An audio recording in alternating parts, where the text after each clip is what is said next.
Hi, this is Dr. V, and our lesson today is on open position scales and the keys of C and G major and A and E minor. So let's start at the very beginning because I think that's a pretty good place to start.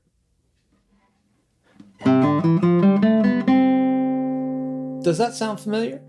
How about this? I just played a C major scale, both ascending and descending. Now, a scale is like a pitch inventory that we can organize in ascending and descending order to identify a particular key or mode. Now, let me play a G major scale for you.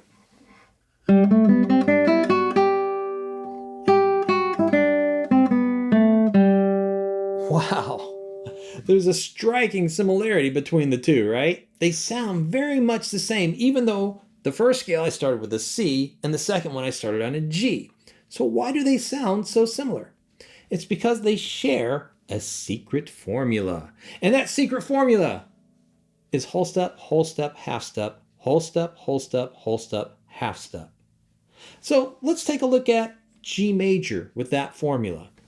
So G to A, that's a whole step. A to B, whole step. B to C, half step. C to D, whole step. D to E, whole step. E to F sharp, whole step. And F sharp to G, half step. Now, we had to have that F sharp in order for this to be a G major scale. If I didn't have it, it would sound like this. So the F sharp was crucial to keeping that same kind of sound that we defined as major. Now, when we had that F sharp, that gave us a signature. We call it a key signature. So when you see one sharp, it's going to be an F sharp, and that is the key signature for G major. Now, does C major have a key signature? Absolutely. There's no sharps or flats in it. When you see no sharps or flats, you're in C major. So now that we've talked about C and G major scales, let's move on to our minor scales. Every major scale has a relative minor. So relative keys are those that share a key signature. So C major shares the same key signature with its relative minor. To find that relative key, we go to the 6th degree of the scale. So, starting on C, 1, 2, 3, 4, 5, 6, A. So if I play all my notes from A to A, no sharps or flats, because that's the key signature, I'll have an A minor scale.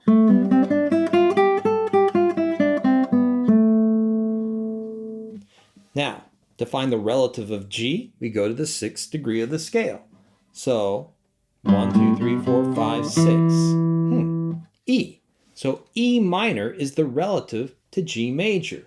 Now remember, the key signature for G major was an F sharp.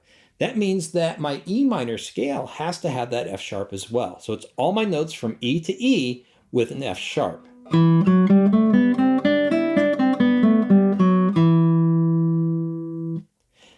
Now, minor keys actually have 3 different scale forms. I just played the natural forms, but we also have harmonic and melodic minor. So the harmonic minor scale is like a natural minor scale, except that 7th scale degree, we raise it by a half step. So here is an A harmonic minor scale, in which I'm going to have to raise the G to a G sharp.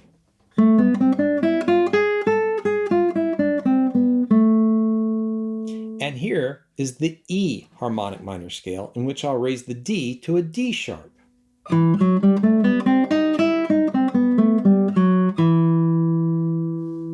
We also have melodic minor scales, and this is kind of crazy, and I can't really give you all the details of why because we're limited in time, but we raise the 6th and 7th scale degrees when we ascend, and we lower them to the natural form of the scale when we descend. So here is an A melodic minor scale. And here is an E melodic minor scale. Now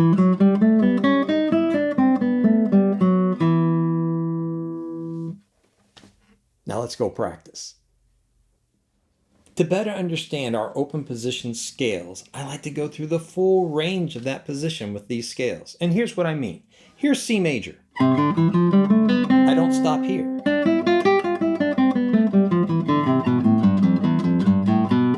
So I played through all the natural notes from C to C, all the way to the first string, and then back to the sixth string and back to the C. Here's G major.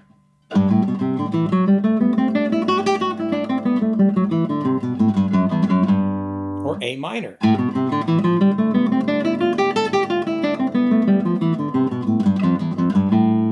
Or E minor.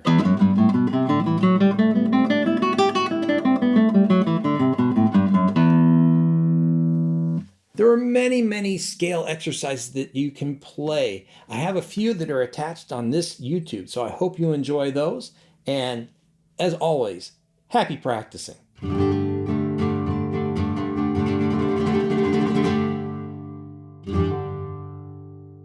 My name is Chris Perez, and I'm the Director of Guitar Studies at Freedom High School in Orlando, Florida. I'm also the Guitar Council Chair for the National Association for Music Educators, and also I'm the Guitar Manager for NAFME for the All National Group.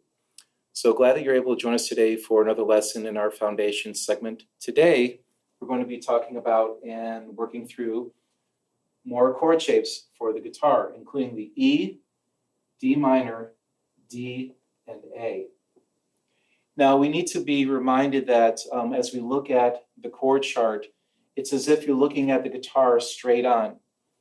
The thick line on top represents the nut, and then each line going down represents the frets of the guitar. And then going from left to right is your low E string, then your A, D, G, B, and then your high E string, as if you're looking at it this way. But keep in mind that when you're looking at the chord chart, you're not looking at the guitar straight on because it's turned around and it's also kind of upside down. So we need to keep that in mind too. Now for the E chord, it's a very common chord, not only in classical guitar music doing arpeggios, but also doing chords for folk music and rock music. And so this fundamental chord uses open strings, okay? Now, the notes that are down here, these are the notes for the chord, by the way, they're not for the strings. So E is open, the B is open, and the G is open. But the strings that you finger on the second fret and first fret, you'll be playing a B, an E, and a G sharp. So what you're going to do is you're going to take your second finger and you're going to place it on the A string on the second fret.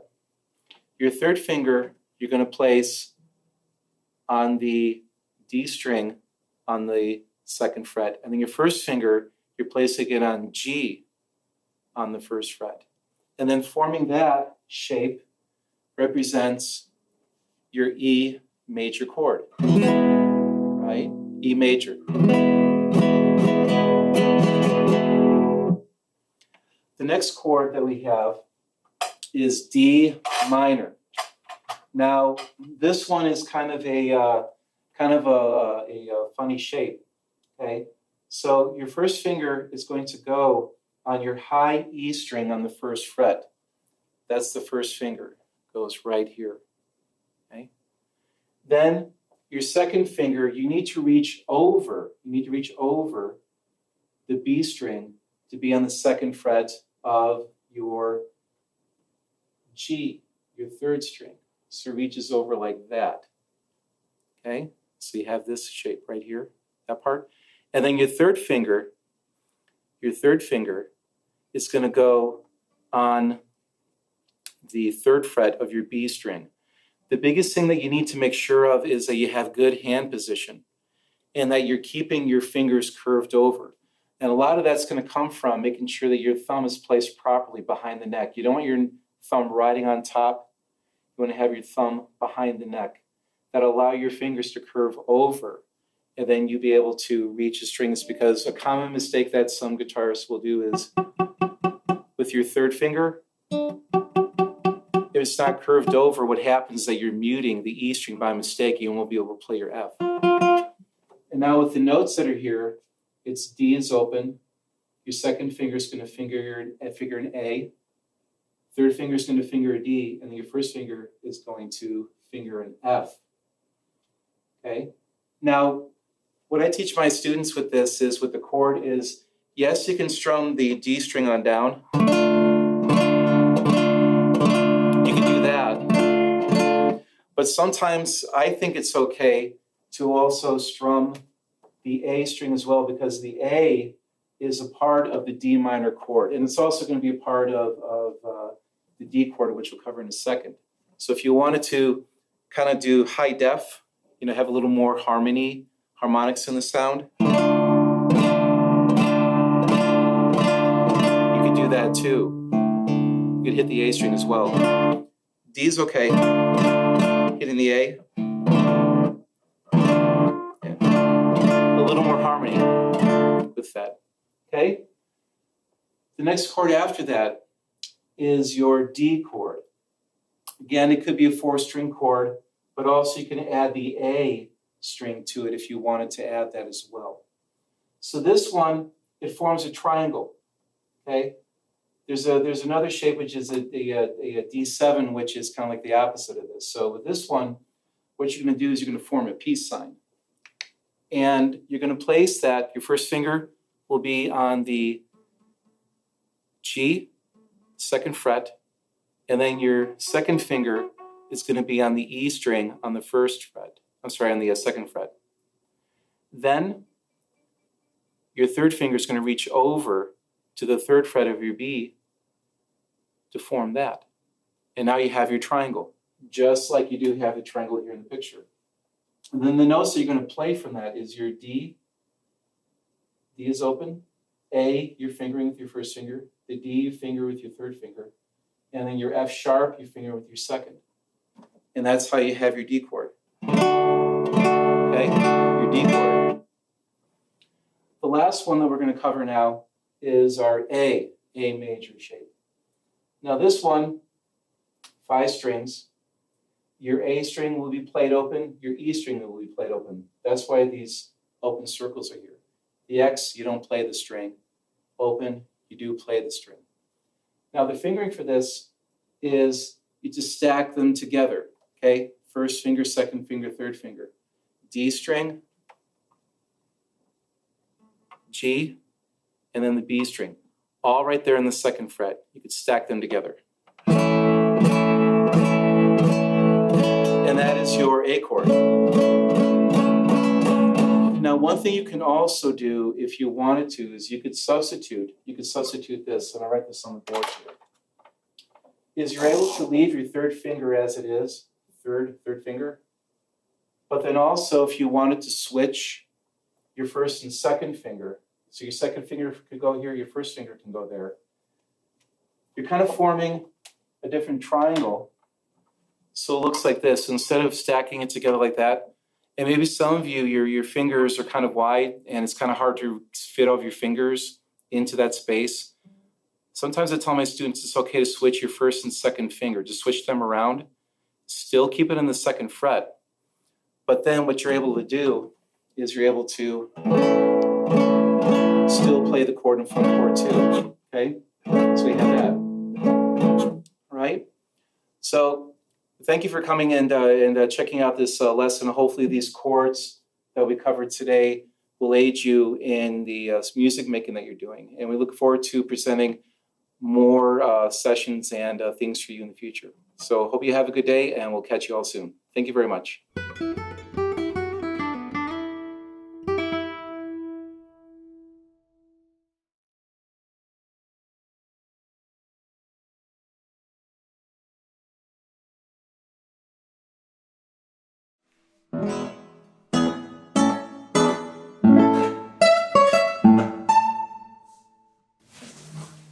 Six-minute tuning with 6 strings to go.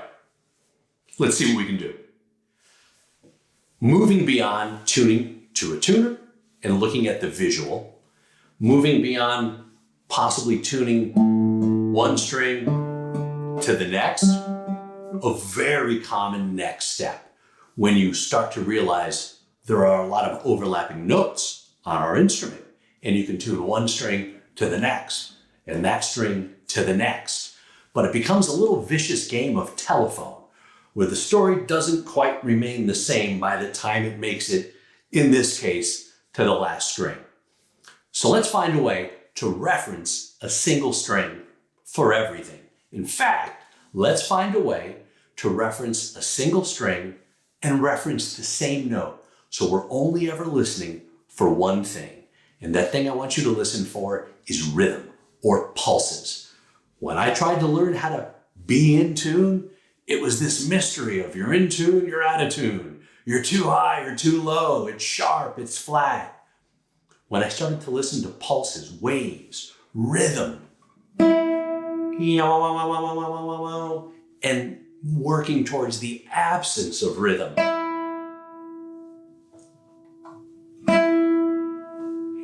when you go too far, rhythm comes back in. The clash of two sounds that are close, but not quite lined up, not quite overlapped. There's a rippling effect, a rhythmic effect of waves or pulses, a clashing sound. Still a little something there. So, we're going to use the sixth string as our reference. We'll assume you've tuned the sixth string to someone else, to a tuning fork, to another instrument, to a tuner, and you have a good reference. But even if you don't, this works for relative tuning, to tune the guitar relative to itself.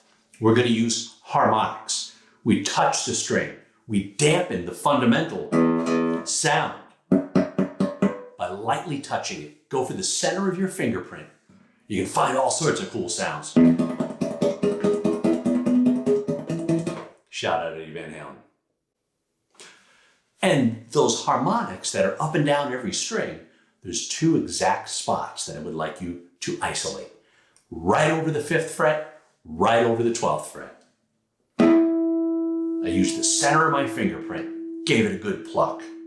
12th fret and 5th fret of any string are the same note as the open string. You're isolating a harmonic. So you're not hearing all of the warmth and the depth of the string, but you're just bringing out one of the colors or one of the frequencies. Harmonics. So that's your reference. Now we need to find an E on every other string. So the opportunity here to get out of first position and start to know some names of the sounds at higher frets. Let's start with the easiest of the other E's, the other open. So for the 3 treble strings, we'll tune them relative to the 6th string, 5th fret harmonic. You can do it with no hands and it still rings out. So there's that advantage. Open first string. If it was out of tune,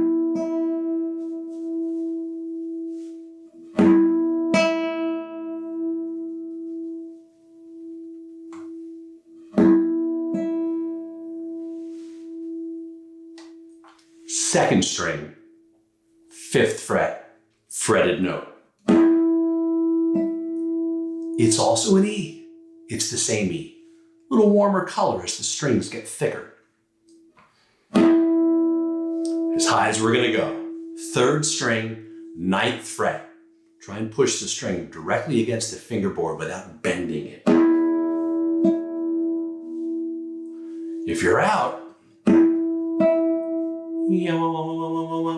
you'll hear that rhythm.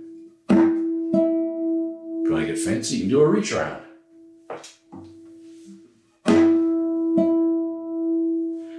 For the other 2 remaining strings, both bass strings in the lower register, thicker strings, let's use the 12th fret harmonic. Same string though, we're not going to change our reference.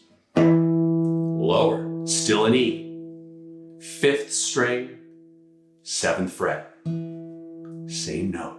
You're always listening for E's.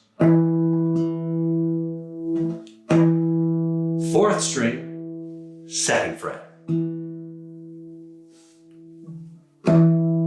12th fret reference harmonic, 5th string, 7th fret. 4th string, 2nd fret. Go to the higher harmonic, 5th fret, open high E, 2nd string, 5th fret E, 3rd string, 9th fret E. And if you want a great tuning chord, 7th position, a power chord on the 5th string. 5th string, start, low E, 1st finger, 7th fret, E. 3rd finger, 9th fret, B.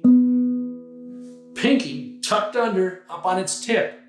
9th fret, E. Open B, open E.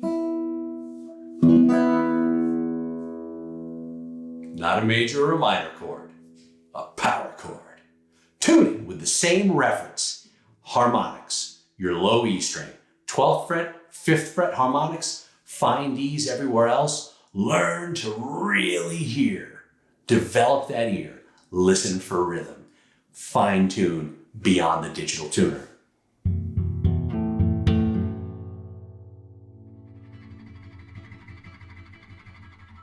Hey everyone, we're really excited to talk to you today about musical textures and how they're realized on the solo guitar. Yeah, one great thing that both Chris and I really love about our instrument is that we're able to achieve so many different types of textures on it. So here's a short video that we made that defines the different textures in music. So the first is monophonic, which means you just have music consisting of a single melodic line with no accompaniment or other instruments. And the next is polyphonic, where you have two or more melodic lines performed simultaneously. And the other is homophonic, which means that you have a melody that predominates the texture while others serve as accompaniment. All right, so now we're going to demonstrate a couple of different pieces for you to show the homophonic textures and how they can work as separate parts and as a duo. The first piece we're going to play for you is called Kemp's Jig.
Okay, so the next piece that we're going to go through is an Etude by Leo Brouwer. It's his Estudio number 2.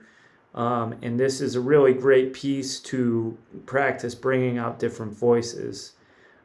So again, we're going to play it with Chris playing the top note and then me playing the lower ones, and then you can hear it combined together into one.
wanted to close out this short video with, you know, some ideas on how to practice bringing out different voices in the texture. So Chris, how do you know, like in your own playing or with students, maybe more in particular, work on that? Yeah, it's something I love to do. It's a great exercise for myself, but I definitely have all my students do it as well. Is just take a block chord, any block chord. You can take a C chord, and then isolate each voice in that block chord and try to bring out that voice. So for instance, if you're playing just a standard C chord, you have P, I, M, A on C, E, G, C.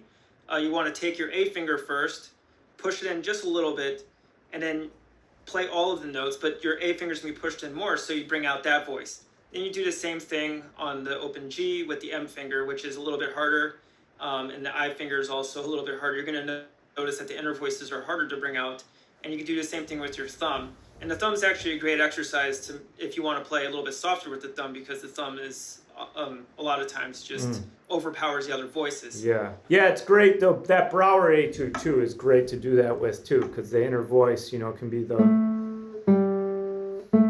to bring out that maybe, you know, yeah. And do you ever have people maybe just play the, like kind of like we did in the videos before, like play the melody alone, and you play the bass and all the time, you know. Especially in the Suzuki books, you know, if you go to like some of the earlier books, like book 2 and 3, it's these really like, you know, homophonic pieces, and you'll see, you know, the melody and the accompaniment, but you don't really think about it as melody and accompaniment. You know, even if you demonstrate the parts alone on the guitar for the student, it's not until you play it with them as a duo, you see light bulbs go off. You know, I'll tell the student, okay, now you just play the top line and I'll play the chords, or vice versa.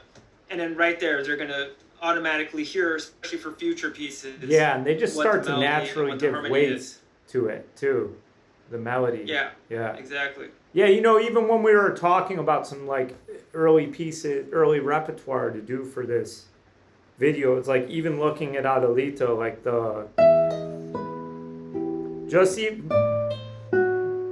I mean, I had never because I would do it alone a couple times. I was like, oh yeah, this, you know, tritone leap down is so much more mysterious than I had ever really kind of imagined before. So yeah, it's a great thing to do, I think, to really just kind of show the separation.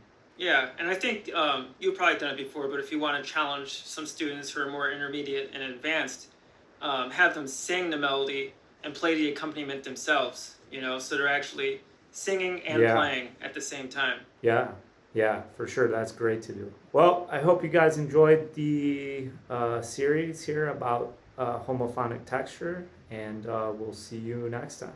See you next time.